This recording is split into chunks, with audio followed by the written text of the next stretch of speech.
प्रयागराज की महिमा का कोई आदि अंत नहीं है। तीर्थराज प्रयागराज भारत का प्राण कहा गया है। यहाँ प्रत्येक 12 वर्ष महाकुंभ, 6 वर्ष उपरांत अर्धकुंभ और प्रत्येक वर्ष माघ मेले का आयोजन होता है। तो आइए जानते हैं प्रयागराज की कहानी और इसका महत्व। अगर आप हमारे चैनल पर नए हैं तो चैनल को सब्सक्राइब कर दें, क्योंकि इसी तरीके का वीडियो हम आपके लिए लाते रहते हैं। जिस तरह से सनातन धर्म अनादि है, उसी प्रकार से प्रयागराज की महिमा का कोई आदि अंत नहीं है। मान्यताओं के अनुसार उत्कृष्ट यज्ञ और दान दक्षिणा आदि से संपन्न स्थल देखकर भगवान विष्णु एवं भगवान शिव शंकर आदि देवताओं ने इस स्थल का नाम प्रयागराज रख दिया। ऐसा उल्लेख कई पुराणों से मिलता है। भारत देश विश्व की आत्मा कहलाता है और तीर्थराज प्रयागराज भारत का प्राण कहा गया है।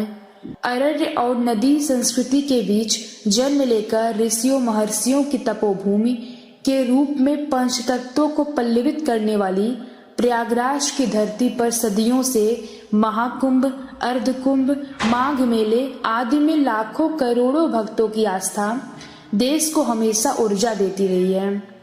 यहाँ प्रत्येक 12 वर्ष उपरांत महाकुंभ, 6 वर्ष उपरांत अर्धकुंभ और प्रत्येक वर्ष माघ मेले का आयोजन होता है, जिसमें असंख्य श्रद्धालु बिना निमंत्रण के त्रिवेणी स्नान करने आते हैं। प्रयागराज की श्रेष्ठता के संबंध में यह भी कहा गया है कि जिस प्रकार ग्रहों में सूर्य और चंद्रमा श्रेष्ठ होता है, उसी तरह तीर्थों में प्रयागराज सर्वोत्तम तीर्थ है।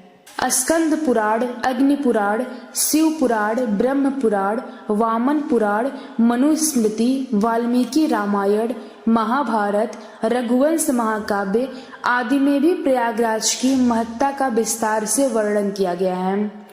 प्रयाग में त्रिवेणी के तट पर केवल गंगा, यमुना तथा अदृश्य सरस्वती का संगम ही नहीं, अपितु अनेकानेक संप्रदायों, संस्कृतियों एवं ज्ञान, वैराग्य और भक्ति का भी अद्भुत संगम विद्यमान है।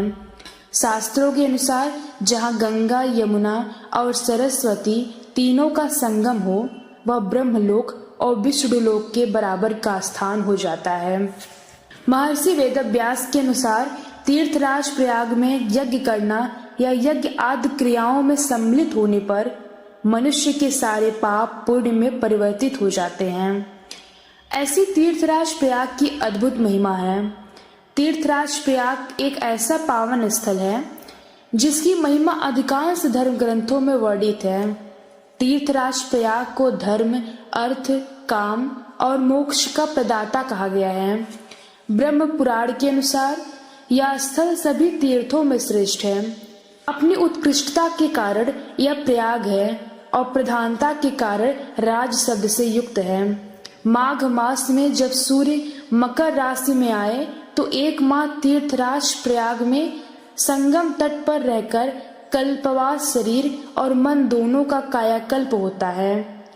किसी भी प्रकार के पाप की मुक्ति के लिए जो यहाँ दान पुण्य सहित सच्चे मन से आराधना करता है और कम से कम 3 रात्रि निवास करता है, उसे पापों से मुक्ति मिलती है। संगम का क्षेत्र अक्षय क्षेत्र कहलाता है। यहाँ किया हुआ धर्म कर्म हमेशा अक्षय रहता है, उसका क्षय नहीं होता है। यही कारण है कि सदियों से पुण्य स्नान दान की परंपरा अभिच्छिन्न रूप से चली आ रही है। जनवरी 2025 में प्रयागराज में विश्व का सबसे बड़ा धार्मिक आयोजन महाकुंभ के रूप में आयोजित होगा, जिसमें देश विदेश से करोड़ों भक्तों का आगमन गंगा, यमुना, अदृश्य सरस्वती का संगम स्नान एवं कल्पवास होगा। नदियों के साथ साथ यहाँ ज्ञान की त्रिवेणी अनवरत प्रवाहित होती है। महाकुंभ के दौरान प्रयाग की धरती पर ज्ञान, विज्ञान, अध्यात्म की चर्चा भारतीय संस्कृति को पल्लवित करेगी। प्रयाग महात्म के अनुसार अनादिकाल से प्रयागराज ज्ञान और भक्ति का सर्वश्रेष्ठ स्थान रहा है। तो अगर आपको वीडियो पसंद आए तो वीडियो को लाइक करिए और चैनल को सब्सक्राइब करिए। इसे ज़्यादा से ज़्यादा शेयर कीजिए।